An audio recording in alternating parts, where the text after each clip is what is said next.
បងប្អូនណាដែលមានតម្រូវការឡានបច្ចេកវិទ្យារបស់អាមេរិកតម្លៃល្អអាចមកមើលជាមួយនឹង Grand Avenue Pro នេះបានកុំឲ្យខាតពេលវេលាយូរតោះមកមើលមកជុំវិញរថយន្តជាមួយនឹងខ្ញុំទាំងអស់គ្នា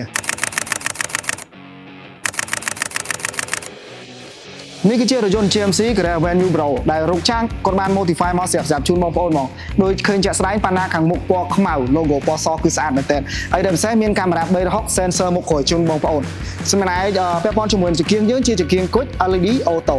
មកផ្នែកយ៉ានកង់វិញយ៉ានកង់គឺស្រស់ស្អាតមែនទែន17អ៊ីងបំពាក់មកជាមួយនឹងសំបកកង់ក្រោះហើយ body កង់ក៏ធំប្រភេទធំសម្រាប់អ្នកដែលគាត់ចូលចិត្តលេងឡានអីគឺត្រូវមែនទែនអញ្ចឹងមកមើលចំហៀងឡានជាមួយនឹងខ្ញុំទាំងអស់គ្នា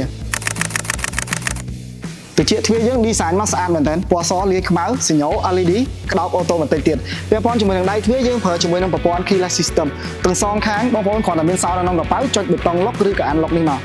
ជាការស្រេចហើយសម្រាប់ឈ្នាន់ជើងវិញជាប្រភេទដៃបងប្អូនកុំច្រឡំជ័រគ្រឿងដូចជាជ័រស្វិតណាហើយមកមើលខាងក្រោយបងប្អូនសម្រាប់ផ្នែកខាងក្រោយវិញ stop យើងគឺឡាននេះ full LED មកសូម្បីតែ stop ខាងក្រោយក៏ LED ដែរសញ្ញោជាពិសេសជា design stop ផុសមើលទៅស្អាតនៅពេលដែលយើងជន់ទៅលោត snow ក្រហមនេះមកពេលយប់ពេលថ្ងៃមើលឃើញស្អាតទាំងអស់ណែបងប្អូនគឺដៃទាំងអស់ sensor នៅខាងក្រោយពីរគ្រាប់បាទហើយសម្រាប់ក្បាលនេះវិញជាប្រភេទបូមអញ្ចឹងយើងងាយស្រួលសម្រាប់បងស្រីគាត់បើកយកអីវ៉ាន់អីអត់ពិបាកអត់ធ្ងន់អត់អីទេតោះមើលខាងក្នុងមួយខ្ញុំតើបងប្អូនអញ្ចឹងនាំអារម្មណ៍ពុកម៉ែបងប្អូនមកមើលផ្នែកខាងក្នុងទាំងអស់គ្នា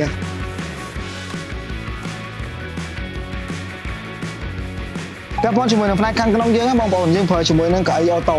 ហើយមានខ្នើយកោលចង្កេះទៀតមិនមែនតាមមកចាហៀងណាបងប្អូនគឺទាំងសងខាងហ្មងអញ្ចឹងសម្រាប់ passenger ក៏ដូចជា driver គាត់អង្គុយទៅគឺមានផាសុខភាពហើយដែលពិសេសគឺមានកៅអីត្រជាក់ជូនបងប្អូនបើកបរផ្លូវឆ្ងាយអាហ្នឹងគឺយើងសំខាន់ដែរក្នុងការបើកបរសម្រាប់ផ្នែកចង្កូតយើងវិញបងប្អូនជាប្រភេទចង្កូតអេឡិចត្រូនិកអញ្ចឹងងាយស្រួលមែនតើមិនថាបងនារីអីគាត់ចង់បើកឡាន pick up ក៏បើកបានដែរគឺងាយស្រួលដល់បងប្អូនឃើញជាក់ស្ដែងអញ្ចឹងបបិលតែដៃមួយទេហើយពាក់ព័ន្ធជាមួយនឹងឡានយើងក៏មានជាមួយនឹង pedal shift លេខដៃយើងចង្កឹះលេខយើងវាយនៅលើ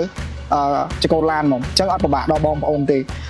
ពាក់ព័ន្ធជាមួយនឹងអេក្រង់យើងអេក្រង់ផ្ដល់ព័ត៌មានជាមួយនឹងអេក្រង់កំសាន្តគឺមានទំហំធំអញ្ចឹងគឺងាយស្រួលក្នុងការបើកបរយើងមើលអេក្រង់ផ្ដល់ព័ត៌មានយើងថាឡានឡើងកម្ដៅឬក៏ load check load អីគឺយើងងាយស្រួលមើលខ្លាំងមែនតើហើយអេក្រង់កំសាន្តយើងវិញណាពាក់ព័ន្ធមួយអេក្រង់កំសាន្តគឺយើងអាចមើលជា Google Map ក៏ដូចជា Apple CarPlay Android Auto អីបានទាំងអស់ហើយប្រអប់លេខអីគឺមើលទៅគឺ premium មែនតើកាពីតាយើងមានទាំងអស់ជារួមគឺមានច្រើនមែនតើលុកកង់ក៏ដូចជាដូរប៉ុងអីគឺយើងមានមកចប់ជូនពុកម៉ែបងប្អូនមកខាងក្រោយអីក៏យើងមានម៉ាស៊ីនត្រជាក់នៅខាងក្រោយដែរអញ្ចឹងបងគាត់អង្គុយខាងក្រោយអីគាត់បារម្ភថាជីឡាន pick up ទៅអ្នកខាងក្រោយក្តៅអីទេគឺមានម៉ាស៊ីនជូនពុកម៉ែបងប្អូនមក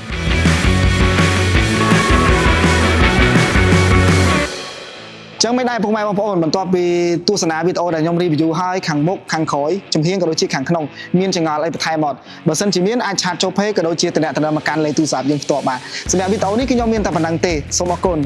បាយបាយ